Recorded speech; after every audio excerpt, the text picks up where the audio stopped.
Euronews-ով հրապարակել են ինչ-որ հարցում, որը իրականացվել է հայկական մի սոցիոլոգիական ընկերության կողմից, եւ ըստ այդ հարցման խայտարակ տվյալներ են հրապարակել, որ իբր իշխանությունը 65%-ով հաղթում է եւ ընդդիմադիր ինչ-որ ուժեր են անցնում, բայց կարծում եմ արդեն անիմաստ է քննարկել, թե ով է անցնում, ոնց է անցնում, բայց իշխանության այդ ցուցանիշ է։ Մենք համարում ենք սա ռոպագանդայի մի հատված,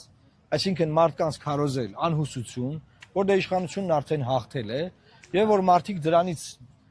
վախենան, չգնան ընտրության, համարեն անհույսը, անիմաստա, մենք այստեղ ենք սիելի հայրենակիցներ ձեզ ուղերձ տալու, որ բացարձակապես մի նայեք որևէ հարցման, դուք գամպայման գնացեք ընտրական տեղամասեր։ Բացարձակապես չհավատակ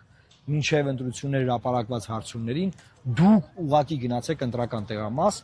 եւ թիվ 19 քվեաթերթիկով այնպես քվեարկեք, որ խորհրդարանում լինեն բազմաթիվ ուժեր, որի արդյունքում կձևավորվի կոմպրոմիսային կառավարություն, կոմպրոմիսային վարչապետով եւ կարգելվի երրորդ ժամկետի Նիկոլ Փաշինյանի